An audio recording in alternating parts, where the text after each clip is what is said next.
From MLU headquarters in Philadelphia, this is Cleats and Cufflinks. Okay. Oh, man. Starting a business. Yeah, let's talk about that. Phrasing. We have a good time here at the MLU. If you want to work, you want to intern, you want to get a job here, just reach out to us. Yeah, reach out. We got jobs. There's We no got HR things. department. Starting a business, top 5 most important things you need to know. Now, this is important. Yeah. Starting a business is a big deal. You will never feel the way you feel when you start a business, because when you work for someone, it's somebody else is essentially in charge and responsible, and you just Somebody gotta else's keep your job. problem. Right. Really, I talk to people about this all the time because I get people now coming to me for advice on starting business. I'm working with a guy starting a brewery. I do things like this all the time, and the first thing I say is that you should never do it. It's a terrible idea, but it will also be the best thing you'll ever do. Okay, good. And that's the way it works because it is. It's really, really, really, really hard. Yeah. And it will ruin many parts of your life, but it will also make you a better person and make you happier in the long run. Can we not have you give any advice on this segment? I'm so depressed. I'm kind of a downer. Yeah, you are. That's what we do. Okay, Yeah. so let's get serious, because Yeah. there's the top 5 most important things you need to know. Nick and I talked about this, and all of these, I'm gonna say, they're not essential. I think a few of them are essential, but if you do all these 5 things, your business will. I don't know what to. You got a I shot. I can't say it's going to succeed, but you'll have no regrets. Right? Well, that's also, yeah, I like that. So the first thing is you have to have a vision, right? There has to be a mission of what you're trying to do, right? So let's say you want to start a restaurant. You say, I want to start a restaurant. I've always loved, the Italian cuisine. I want to make an Italian restaurant. That can't just. That's not a mission. That's not a vision, really. That's a desire. Yeah. Right. The vision is, what's it going to look like? What's it going to feel like? What's the food going to taste like? All those things, you have to see it. Because if you don't see it, no one else is going to see it. There's a great interview of Arnold Schwarzenegger talking about how important vision is. And he says, a guy came up to you and said, what's your name? Arnold Schwarzenschnitzel? You're never going to be a great actor here. You have a terrible accent and you don't know what you're doing. Right? Now Arnold Schwarzenegger I think he's done all the jobs that you could do. He's an actor, he's a congressman, he's a business owner. He's been He busy. was a congressman, right? He was a governor. A governor. Governor. Yeah, he was a governor. He did it all. So, I mean, it's just, again, he said he had a vision for it, right? So, and then the mission, right? What do you think about that? Like, how do you say how to pick your mission? I think you have to have really this ties to vision as well. You have to have a look at where you want to end up at some point. And I think too many people get into a business, they're like, I'm gonna do, restaurant example is a good example. I'm gonna run a restaurant, we're gonna make enough money that I can keep running that restaurant. And that's kind of it. But where does the restaurant take you in 5 years? Where does it take you in 10 years? And if you don't have that model, you can't convince anyone else to come on board. And I think that's the biggest thing. No one's gonna get in a car with you if they don't know where you're going. And some people will, but you don't want to pick those people up. Right. Because they have other ideas. Right. They have other reasons for being in the car than the destination. You've made this so scary. Okay, keep going. I've made everything creepy. But it has, you have to create something that is easy to state, easy to tell people what it is, and write it down. Yeah, you're right. You have to know what your mission is. Yeah. So here's a really good kind of test, right? Unfortunately, when you go and tell somebody your vision or mission, you probably know it's a good idea if, I don't know, a few percent think it's a good idea. Most people are just going to tear it up. I'm going to start an Italian restaurant that's going to focus on gnocchi. Just gnocchi, right? And they say, oh, that's a terrible idea. I'm going to call it Pinocchios. God, you've actually thought about this. Okay. But you come off with that, and if people are like, it's terrible, it's never going to work, if you can see it, well, then you got a chance, right? So, but if when those people criticize your vision, you start to doubt it, then you do not have a vision, right? And when people criticize your vision, you are afraid of your vision, or it changes. Changing isn't bad, but if you don't believe it anymore, then you don't have a vision. A vision has to be refined to the point where it's unassailable. Yeah. It doesn't mean that you're not taking criticism and you're not taking reviews and you're not taking, improvements to what you're doing. But you're not ready to go. You're not ready to get in there and actually start running that business until your vision is refined to the point where in your mind, people can't tear it down. Yeah. If they can, you got to go back and revise. You got to rethink your vision. You got to rework it. Yep. When it's crystallized and when it's ready, then you're ready to execute. Perfectly said. Number 2. So first was vision. Number 2, make a budget. I can't tell you we have investment groups, all fantastic people, and they invested their money in belief in our vision and our capability, and it's a burden. It's a wonderful burden, but it's a heavy burden of nothing I want more is for them to recoup their money and get their ROI. Yeah. And I've never managed a budget in my life like the MLU. I mean, it's like I can't even describe it. There's so many moving pieces that it has been quite the learning experience and tough at times. But we make a budget and we think through it, and it makes us critical thinkers of how this league works. And because you do that, you start to, again, make your vision stronger and see how you're going to achieve your vision. If you don't have a budget and how you're going to spend your money and your time, because time is money, Yes. you just have not. You're just guessing, and you can get lucky, as people do, especially in the tech sector, right? You're doing something, you're coding away, and all of a sudden it kind of works. Yeah. Yeah. Yeah. I mean, Facebook, is like the famous story of that, right? He's coding away at it, he's making it something, and he's just going full steam, but he doesn't have the worries of a budget because he's in school, so he's got a little protection there, right, for food and shelter. But that's not you. You're not going to write Facebook, so don't think about that. You need to make a budget that you can survive on, especially if you're, the best time to start a business is in your young 20s, right? I would say. So, Yeah, I mean, get in there.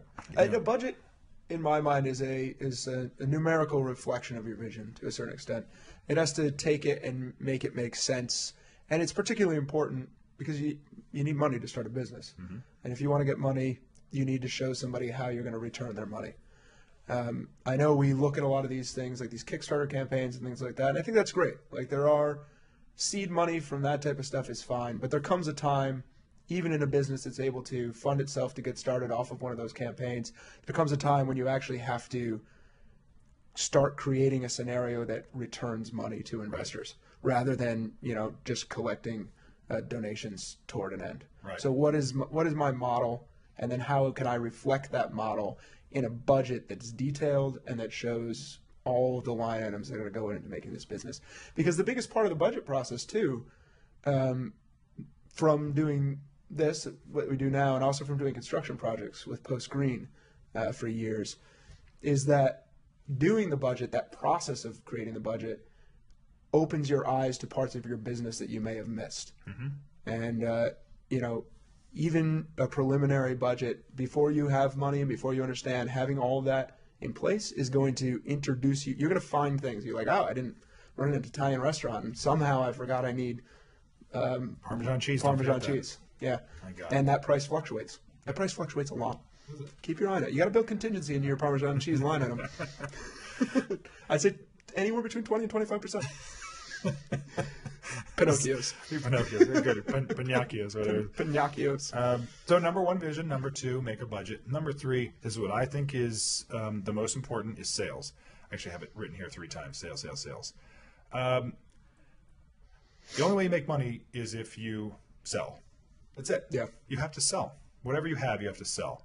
And, it's so common that people, especially if they love the product, they make a product that's great, and they keep going back and making the product better because just version 2 will be better, and then version 3 will be better. And then you go out of business because you never sold it. And version 1 was good enough to sell, and that would have allowed you to make version 2 better than version 5, right? Yeah. But sales is hard. Sales is, and I think here's the best way I can think about it. Our sales team upstairs for sponsorships, you have no idea unless you do this job how degrading and depressing it can be at times. And Now who's being sad? because it's the point you need to accept. you're going to call up people. You're going to give pitches. You're going to present. You're going to do, sometimes you're going to do the best job you've ever done, and people will just tell you that you're crap. Or they won't tell you it. They'll treat you like crap. They'll treat you like they're bored. They don't show up. They promise you a sale, but then they never call you back. You call them 50 times, and then finally get a hold of them, and they say, no way. It is brutal. But when you get it, it is, it's a ride. And you can see how the sponsorship team right now is converted to, just so excited because they're closing deals. And it feels really good. But even when they're closing deals, in which they are, and they're doing it at a great rate, your conversion rate is 20%, 30% maybe. That's of the calls. That's of the people you actually get to talk to. The number of calls you make, your conversion rate on that is a lot lower. Right. And they're just, you get crushed by it. So you're going to have to put up with that. And it is rough in the beginning because let's remember, we started this business back in 2012. I got here. Here's just a small little anecdote. When I started this, I got laughed at, I mean, repeatedly, by the stadiums, by friends, by families. I mean, it was constant. And, that drove me to do something else. And then you were in here, you were in the beginning, right in the beginning, you came in. And, you saw the stuff, you got the pieces of this. And then when we started the MLU, it was only more. It was now it was a whole, it was waves crashing of insults and negativity. You're doing what? Yes. Yeah, it was just that. So we talked about this with Michelle Kondracki yesterday. We used to say, we work for a professional ultimate frisbee league, and people would laugh. But those days are almost over. Yeah, In 3 years, it's changed, and I'm really proud of that because we know we are a huge part of that. We tell people that, and they're like, "Oh, cool! Ultimate frisbee is awesome." Oh yeah, I've seen that thing. I saw that on ESPN. I saw that on Comcast. Yeah. So it's no longer this joke anymore. And I saw that in my conversation cards. Yeah, I saw my conversation cards at the last cocktail party I had.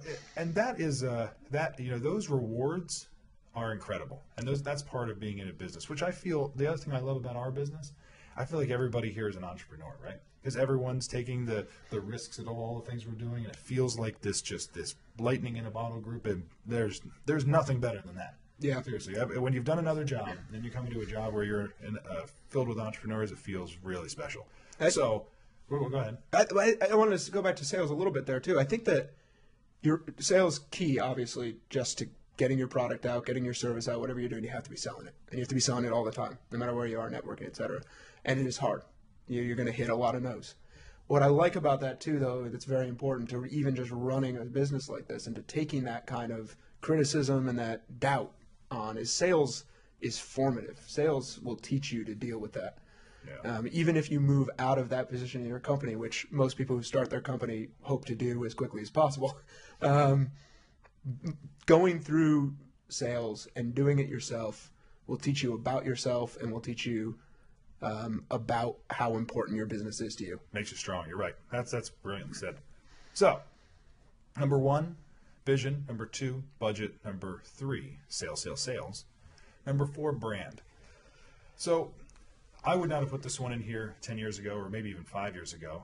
I am not a designer. I know when things look good. At least I think I like to know when things look good, but I could never design anything. I always ignored brand. Always. I could have given, I would have named a company that, computer guys or computer techs, right? Like with no worry about that whatsoever, where you always very focused on the brand. And it really hit me one day that the better brand just usually wins, right? Like, there's a great story of books.com and amazon.com. Now, I'm probably wrong on some of the details here, but the point is that books.com did what Amazon.com did in the beginning. Yeah, right? They were both online booksellers. And when books.com bought their domain and announced that they had it and spent a lot of money to kind of secure that domain, everyone's like, oh, wow, they got books.com. Right. Anyone looking for books is clearly going to go to books.com. Yeah, but no one knows what Amazon means. Right. But one of them was a brand, and that person had the creativity, right? Is it Jeff Bezos or Bezos? Yeah. Had the creativity and vision of what Amazon, A to Z, I always like them, could be. And books was just books.com. It's only books. See, that's the problem. It was only books. Right. And it was just generically books. Right. It didn't encompass the brand books.com doesn't encompass customer service. It doesn't encompass shipping efficiency. It doesn't encompass selection. Like, it just doesn't have the full roundness that you can pour into a brand that carries a broader name. Yeah. Like Amazon in this case. And that was like us with MLU, right? Like MLU, no one forgets it.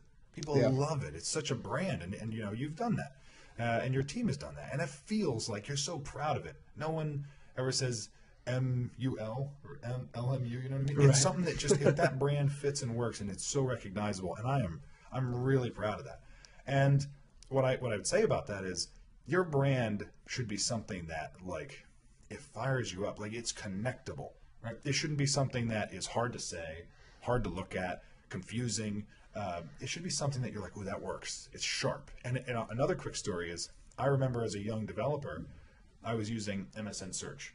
This is back when when search engines used meta tags, which I'm saying most kids probably have no idea what that means. But you could it literally would not index the whole page text. It would read tags that you put into the page. Invisible to the reader. Invisible to the reader. So, you know, porn sites were famous for taking meta tags and putting, you know, common search terms in them, so you would get that return. So you're searching for, like, you know, Scarlet Letter, and you're getting a pornography site, because that's a search. So Google came along and said, we're gonna index the entire page, and that's a brilliant idea of what they've done. Mm-hmm. But their brand, the fact that the Google search page was just a box with two buttons, search now or I'm feeling lucky, Right. was and Google just up at the top is what made it a brand. It was a brand, because if it was, you know, searchengine.com, I guarantee it'd be gone. Right Which now. I'm sure existed. Because, you know, I don't remember it, but I'm positive it was out there. Yeah, you're right. I'm positive. You know, I mean, there was Alta Vista, all these ones. They didn't work any less. I don't know if they did. I mean, I'm a developer, but I don't know. But I know that Google, it just flowed, ran off your tongue. Google it, right? Not, you didn't say Alta Vista it, MSN Search it, but you said Google it. It was brilliant, and that brand, all things being equal, got them forward. And Greg has found us searchengine.com. Yeah, go into searchengine.com. It works. Search is powered by Google. Searchengine.com is powered by Google. That's a good lesson. That makes me very happy. It's exactly Yeah. like Google. I think that in terms of brand, if the budget is a numerical representation of your vision, the brand is the outwardly visible representation of your vision. Yeah. And it encompasses literally every single thing you do. What do you wear when you show up to a meeting? Who do you talk to? Who do you take meetings with? How do your people answer the phone? How do your people reach out on the phone? How do you price your product? How do you price your product? Everything, every single little piece of this is brand. And you have to be willing sometimes to sacrifice big deals and big opportunities, quote unquote opportunities, in favor of your brand. We talked to a manufacturer just the other day, if you remember, and they said that they burned down a $100,000 deal and just lost that money because they kept the merchandise for it because the person who bought it was selling their stuff at 10% or 10 cents less than they were supposed to. Yep. And if you do that, what he said is this, like, yes, we lost $100,000 at that deal, but over the course of the life of that brand, we're going to make millions more dollars by not sacrificing the brand for that short-term cash reward. And that's every decision you make has to be like that. We've turned down investment money because we felt that the investors' ideas and positions on things were going to negatively affect our brand position. Correct. And, you know, it's not easy. It is your business. It's not easy. In reality. We've been pretty public that we've turned down, truthfully, millions of dollars of investment because it wasn't in line. It was, at the end of the day, it wasn't good for our company. That's tough. It's not, again, you're going to have to make those decisions because you have to have a brand. And it's good to have someone who's good at it. That's another thing. If you're not good at it, recognize it. You need someone who's obsessive about it. You need someone who can do it, because I couldn't do it. Yeah. Like if you weren't here, the MLU wouldn't be what it is. I couldn't do it. I don't have the capability. I can't make that. Just like you can't. You have such a list. I do. You have such a list. Just like there's some things that you aren't that good at. Okay, a few things here and there. Okay, all right. I thought you were going to unfold an actual list from your pocket and just read through it. Okay. Last one because we're actually good on time here. We're gonna rock this one. Yeah, Last one is you got to know when to fold, you got to know when to hold, and this is not easy because there's kind of the thing of don't quit, just keep charging forward. Yep. But there's also the thing of when when it's not right, you got to drop it, move on. And that is really, really hard. I'll say that one thing that's easy is if you have a vision for something, you truly want to make it work, just keep doing it. Because it's going to kill you halfway, or maybe 3/4 away, but you're going to get there if you keep working towards it. However, if something is just broken and you can't fix it, you have to move on from that, right? It doesn't mean the company has to, be gone, but what you were trying. We've learned this. We have done, I don't know, hundreds of things that were like, nope, that's broken, right? That you realize that does not work. And I can't think of things right off the top of my head right now, but there's I remember a software company. Well, I meant in the oh god, Nick and I started a software company. Let's just say we made a great product with a great brand, and we got sued for patent infringement. Yep. And that was the end of that one. Yeah. It was called universepoint.com. You can still go there today. Is the site still there? I think it forwards the MLU since I own it. Yeah, there you go. So, but we own it. We So do if you want own to start a company called universepoint.com, I'll just give you the website. Yeah, we'll hand it right over to you. Yeah. But be careful. No, I mean this know when to hold and know when to fold thing is a perfect example of if you have a clarity of vision and you have a well-defined brand and you have a well-defined budget, you can tell when an idea that you're trying to execute violates any one of those three things. Yeah. And if it does, it means you're off track and you have to drop it and you have to rework it. And it's hard to do sometimes because you get sort of pot committed on an idea. You've invested enough money into a certain way of doing something, and it's not giving you the return your budget says it's supposed to, you got to leave it. If you've invested a certain amount of time and energy into producing something that it turns out is not aligned with your brand, you got to drop it. Yeah. And the important thing is not to grow attached to anything that you're doing at the expense of vision, budget, and brand. Yeah. No, it's true. And when you're faced with these decisions, it's also really good to find someone who you respect their opinion, will take advice from, and run it through people who, again, have business expertise that you would respect. Right? We could add that as a sixth Yeah, be to a this mentor. list. Get a mentor. Find people you trust to talk to. It's really hard. You so desperately need it, but it's hard to find people who are able to give good advice. Really It is hard. difficult, but find them. But if you play Frisbee and you want business advice from two old coots, we're happy to help. Are we coots? Well, I think so. I hope to someday be a coot. I don't feel like I'm a coot. I'm coot-esh yet. Tycoon. Ooh, a tycoon. Yeah, That's cool. We're certainly not that yet. Something like that. So you can tweet at us at Jeff Snyder, at Nick Darling, or at Cleats Cufflinks. Have any questions further about business? Top 5 most important things we went over were vision, budget, sales, brand, and you got to know when to fold and know when to hold. Yeah, and I think that I can see us coming back to some of this stuff too. So stay tuned to Cleats and Cufflinks. Yeah. People want to hear us Answer talk some about business questions. stuff. We'll and talk more. This is very cufflinksy. Yeah, it is. Like that.